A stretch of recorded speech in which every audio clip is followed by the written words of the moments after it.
時間です。そして加藤容疑者はジグザグ走行で交差点に進入。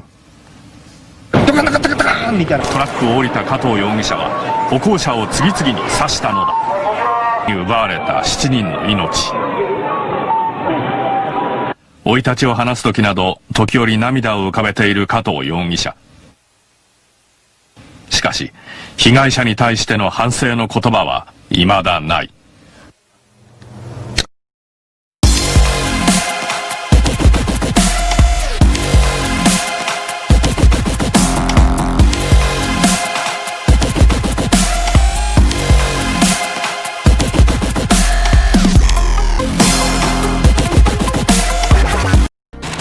Ya, aku akan kembali lagi menceritakan satu kasus di Jepang. Kita akan kupas tuntas tentang hal tersebut. Tetapi sebelum masuk ke ceritanya atau kronologi kejadiannya, kita akan melihat satu foto. Menurut kalian ya, sebelum masuk ke ceritanya, menurut kalian ya, orangnya kayak gimana sih dari foto yang kalian lihat di video ini? Kalau menurut pendapat gue, sebelum gue tahu kejadian ini, gue cuma lihat foto ini aja. Gue melihat dia orangnya murah senyum, baik, dan kayaknya dia sedikit suka membaca buku dan main game. Kelihatan dari kacamata yang dia pakai.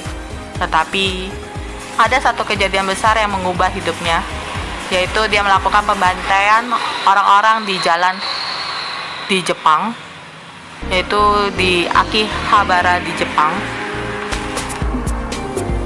Akihabara merupakan pusat perbelanjaan berbagai macam barang-barang elektronik yang ada di Jepang, dan banyak orang Jepang pergi ke sana karena memang pusatnya, karena di sana terdapat banyak toko, dari toko kecil hingga mall yang memanjang barang-barang elektronik. Tetapi bukan hanya toko elektronik, tetapi di sana juga ada kafe dan lain-lain. Tetapi dominannya adalah toko yang menjual elektronik. Jadi Akihabara merupakan pusat perbelanjaan barang elektronik. Waktu kejadian yaitu tanggal 8 Juni tahun 2008 pada pukul 12:10 waktu Jepang. Dan waktu itu ada sebuah truk sewaan yang berwarna putih, mereknya yaitu Isuzu ILF, yang berukuran 2 ton menerjang sebuah kerumunan di pertemuan dua jalan utama di Akihabara, yaitu di Chodori dan Kanda Myojin-dori. Hari itu hari Minggu, hari yang ramai. Seperti biasa, setiap hari Minggu dan hari libur sejak tahun 1973, Chodori ditutup bagi lalu lintas kendaraan untuk memudahkan para pejalan kaki yang ingin berbelanja di tempat tersebut. Sedangkan Kanda Myojin-dori dibuka untuk lalu lintas. Laporan-laporan menyatakan bahwa berbagai saksi menyatakan bahwa truk itu tidak berhenti setelah menyelonong 30 meter. Seorang laki-laki kemudian keluar dari truk tersebut dan mulai berteriak-teriak serta menusuki orang-orang yang lewat. Hanya setelah seorang perwira polisi menodongkan senjata padanya, ia menjatuhkan pisau tersebut atau belati tersebut dan akhirnya ditaklukkan oleh polisi tersebut. Setelah serangan dilaporkan bahwa si pelaku mengirimkan SMS di internet yang berisi ungkapan tentang maksudnya. Ia mengirimkan pesan akhirnya lewat telepon genggamnya 20 menit sebelum serangan terjadi. Seorang petugas polisi mengatakan bahwa pesan pertamanya berbunyi, "Saya akan membunuh orang di Akihabara." Pesan tersebut mengungkapkan rencananya untuk menggunakan kendaraannya hingga truknya itu tak bisa lagi digunakan, lalu menggunakan pisau untuk melanjutkan serangannya. 3 hari sebelum serangan pada tanggal 5 Juni tahun 2008, Kato menuduh orang-orang yang bekerja di tempat kerjanya telah menyembunyikan perlengkapan atau seragam kerjanya, lalu segera meninggalkan tempat kerjanya. Tampaknya setelah itu ia percaya bahwa ia telah diberhentikan dari pekerjaannya, walaupun kenyataannya tidak seperti itu. Ada spekulasi bahwa hal ini terjadi karena hal tersebut, sehingga serangan tersebut terjadi di jalanan. Di apartemennya ditemukan banyak komik. Rupanya pria ini sangat menyukai komik. Dan ketika teman-teman kerjanya mengajak dia berkaraoke bersama, bahkan Kato hanya akan menyanyikan lagu-lagu anime di acara karaoke bersama tersebut. Dan dia mengaku ke teman-temannya bahwa dia tertarik dengan pada kartun dan dunia 2 dimensi. Selain dia menyukai lagu-lagu kartun dan suka membaca komik, tapi dia punya hobi lain. Hobinya seperti balapan. Bukan hanya semata-mata karena hobinya dia, makanya dia begitu. Tetapi kita harus melihat latar belakang atau background keluarganya. Seperti apa sih keluarganya si Kato waktu dia kecil sampai dia besar. Kita bisa lihat dari profil atau backgroundnya keluarganya. Kato lahir di Aomori pada tanggal 28 September tahun 1982 dan dianggap pintar sewaktu kecil.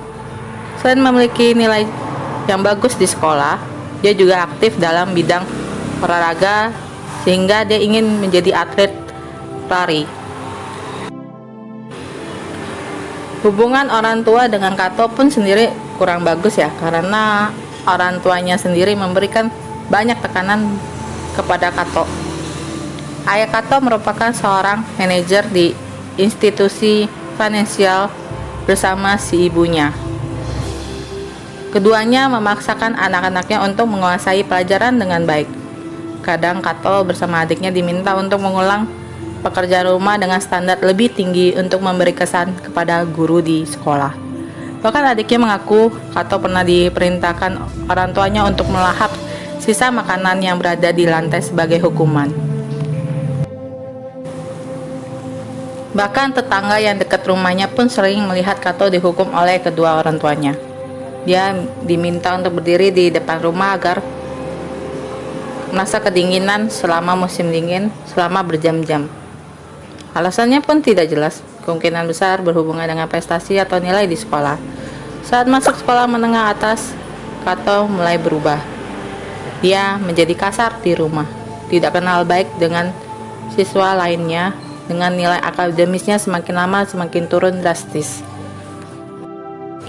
Kalau dilihat dari kejadiannya sih, Kato ini ingin tidak dipedulikan oleh orang tuanya, maka dia berubah jadi kasar dan tidak baik dalam berperilaku, karena dia merasa selalu diatur dan ditekan dalam nilai akademis. Karena dia pengen menjadi dirinya sendiri, nggak bisa, ya sudah aku jadi kasar. Jadi kemungkinan kalau udah kasar ya orang tua mungkin saja tidak peduli denganku.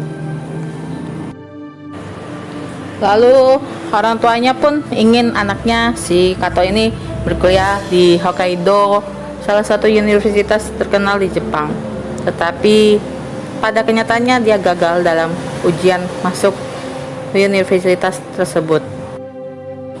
Kato mengambil mekanik otomotif di salah satu college di Jepang. Kemudian dia setelah lulus dia bekerja sebagai pekerja di salah satu pabrik suku cadang mobil bernama Kanto Auto Works di daerah Susono, Shizuoka. Pada bulan Juni 2008 dia merasa akan dipecat, bulan yang sama di mana Kato melakukan pembantaian di Akihabara.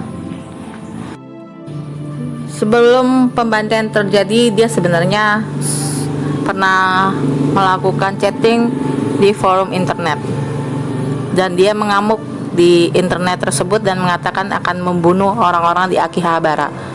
Kato menjelaskan secara detail bagaimana cara dia membantai, kemudian memberikan laporan langsung di menit-menit sebelum dia menghantam truk lentar berwarna putih.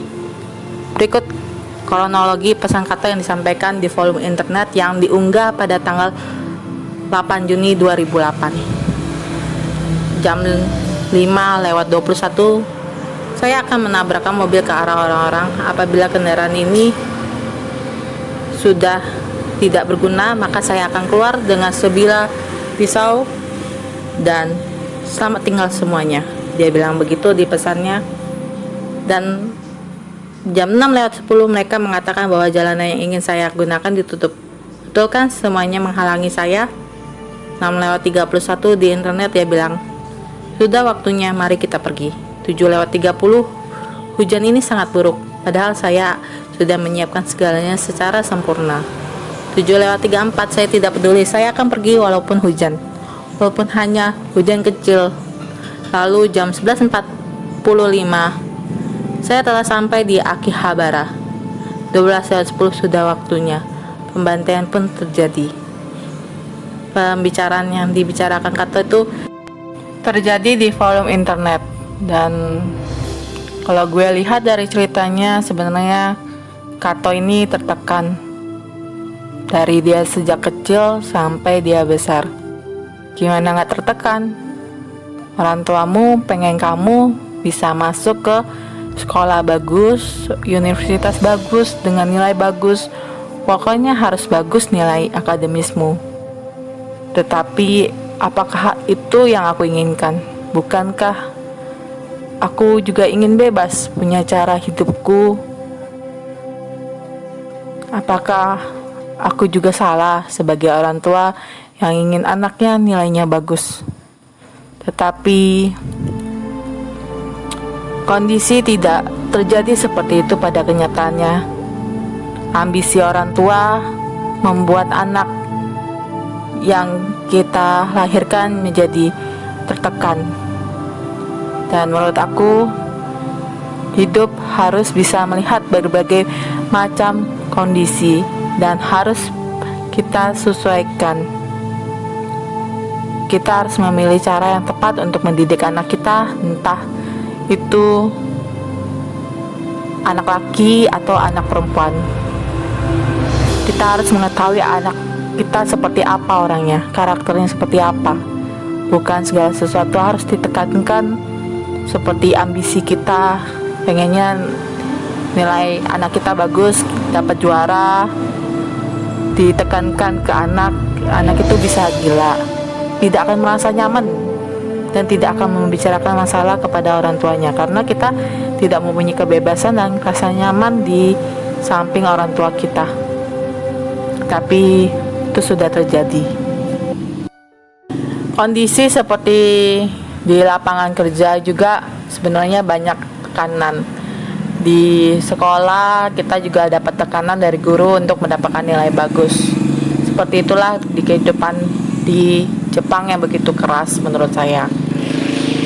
Saya berharap semua orang, walaupun kita masih kecil atau sudah dewasa, kita harus belajar bagaimana mengontrol namanya emosional.